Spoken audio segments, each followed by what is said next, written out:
আপনার ভালো কাজের হোটেলে যে শাখা বা স্কুলগুলো আসলে কোথায় অবস্থান করছে সেগুলো যদি একটু শেয়ার করেন। আমাদের ভালো কাজের হোটেলের মূলত আমাদের 11টা শাখা আছে ঢাকার মধ্যে এবং চট্টগ্রামে একটা শাখা আছে। চট্টগ্রামে সপ্তাহে একদিন শুক্রবার আমরা করি।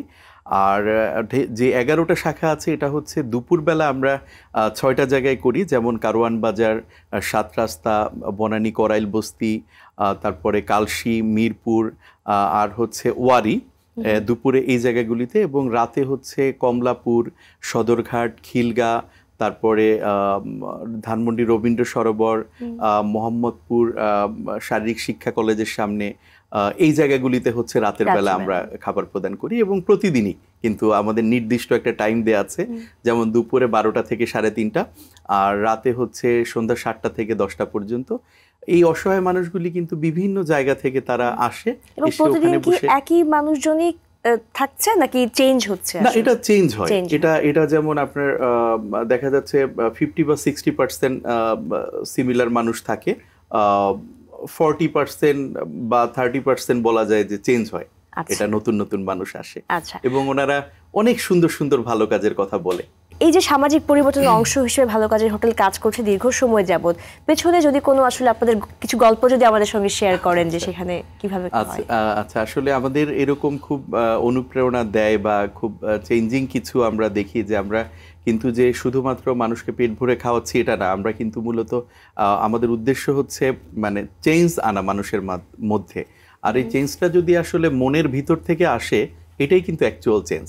একদমই। তো আমি ছোট করে যদি একটা দুইটা ঘটনা বলি, যেমন আমরা 19 সালের দিকে যখন আমরা রেগুলার প্রতিদিন আমরা খাওয়ানো শুরু করলাম, তখন আমাদের লাস্ট ব্যাচে দেখা যাচ্ছে 45 থেকে 50 জন মেয়ে খেতে আসে। তো এদের বয়স ম্যাক্সিমামই 12 থেকে 16 বছর এবং ওদের পেশা ছিল প্রস্টিটিউশন।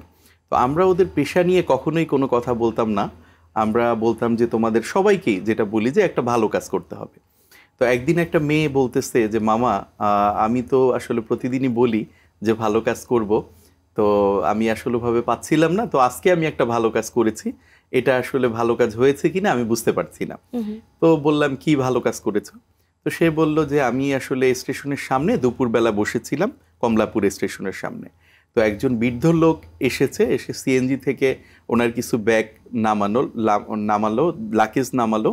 তো এরপরে আসলে উনি কুলি পাচ্ছে না, তো ভাবলাম যে এটা আমি ট্রেনে তুলে দিব এবং এটা আমি রাতে খাওয়ার সময় বলবো যে আজকের ভালো কাজ আমার এটা। তো ওনাকে যখন আমি ট্রেনে তুলে দিলাম, সে আমাকে 100 টাকা দিল। তো এখন তাকে বললাম যে দেখেন, আমি তো রাতের বেলা এক জায়গাতে ভালো কাজের হোটেলে খাই, তো ওখানে আমি এই ভালো কাজটা বলবো, তো আপনি টাকা দিলে তো আসলে এটা ভালো কাজ বলা যাবে না। তো সে বলল সমস্যা নেই, তুমি এই টাকাটা দিয়ে আজকে দুপুরে একবেলা ভাত খাও, এটা তোমার একটা ভালো কাজ হবে। এখন সে বলতেছে মামা, আমি তার তুলে দিলাম, আবার সে টাকা দিল, এটা কি আমার ভালো কাজ হলো? এভাবে বলে তারপর একটু পরে সে বলতেছে তবে আমার জীবনে এই প্রথম আজকে সৎ উপার্জনে একবেলা ভাত খেলাম। তো আমরা এটা শুনে ওকে মানে সবাই খুব উৎসাহ দিলাম যে এটা তোমার অনেক বড় ভালো কাজ হয়েছে। একদমই। এই যে মেয়েগুলি এখনকার প্রেক্ষাপট যদি আপনি দেখেন, এই 45 থেকে 50টা মেয়ে কিন্তু নেই এখন আমাদের এখানে, খায় না। ওরা কিন্তু ম্যাক্সিমামই মানে প্রায় 95%ই কিন্তু ওরা বুঝতে পেরেছে নিজে থেকে যে আমরা যে কাজটা করছি এটা আসলে খারাপ কাজ। তো ওরা কিন্তু কেউ গার্মেন্টসে গেছে, কেউ বিভিন্ন জায়গায় আমরা তাদেরকে কাজে দিয়েছি। তো এই চেঞ্জগুলি কিন্তু আসলে আসতেছে। আবার সামাজিক পরিবর্তনের একটা বিশাল অংশ হিসেবেও কিন্তু আসলে কাজ করছে। এবং কিছুদিন আগে আমরা দেখেছি যে ঢাকা ইউনিভার্সিটিতে মানে একটা ছেলেকে কিন্তু পিটিয়ে মারা হয়েছিল, তোফাজ্জল। আমরা কি হয়তো অনেকেই ওর ঘটনা জানি যে সে খুব কিন্তু তার ফ্যামিলিগত দিক থেকে অনেক ইয়াতে ছিল। তো এরকম তাকে যে পিটিয়ে মারা হয়েছে এবং সে যে খাবারের জন্য ওখানে গিয়েছিল, আমি যতটুক তার ঘটনাটা শুনেছি যে তার স্থানীয় তার গ্রামে কিন্তু একটা মেয়ের সাথে, চেয়ারম্যানের মেয়ের সাথে তার একটা রিলেশন ছিল। তো এটা যখন জানাজানি হয়, তাকে খুব চেয়ারম্যান এলাকার মানুষদের নিয়ে খুবই তাকে সামাজিকভাবে হেয় প্রতিপন্ন করে। তার কিছুদিন পরে তার বাবা মারা যায়। তো তার বাবা মারা যাওয়ার পরে তার 3-4 মাস পরে তার মাও মারা যায়। তো সে কিন্তু পড়ালেখা করতো, তার কিন্তু এই ঘটনার পরে তার পড়ালেখা বন্ধ। তো এরপরে তার একটা ভাই ছিল, সে পুলিশে জব করতো আমি যতটুকু শুনেছিলাম। এই ভাইটা তাকে মাঝে মাঝে ধরে নিয়ে এসে ভালো করার চেষ্টা করতো, যে তুমি রাস্তায় যেও না, থেকো না, মানে। তো এর কিছুদিন পরে এই তোফাজ্জেলের ভাইও মারা যায় হঠাৎ করে। তো এই যে তোফাজ্জেল, ওর তো আসলে জীবনে বেঁচে থাকার কোনো লক্ষ্য নেই। তার সে মানে ওর মতো অনেকেই আসলে আমাদের এখানে খেতে আসে, তারা বলে যে মামা আমি প্রতিদিন আত্মহত্যা করতে যাই কিন্তু পারি না।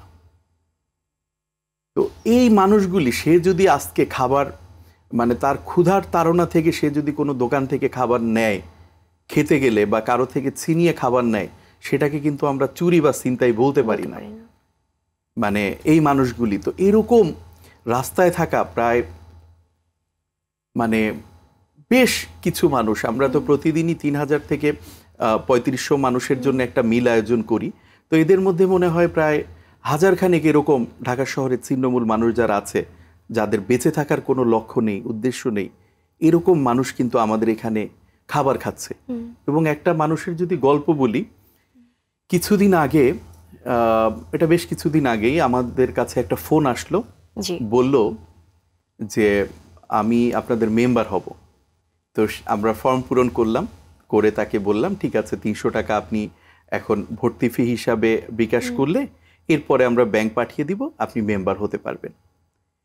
তো এটা বলার পরে সে কেঁদে দিল মোবাইল ওই পাশ থেকে। তো আমরা অবাক হলাম, তো সে কাঁদলো কেন? তো বলছে যে মামা আমি গত 3 মাস আপনাদের এখানে ভাত খেয়েছি।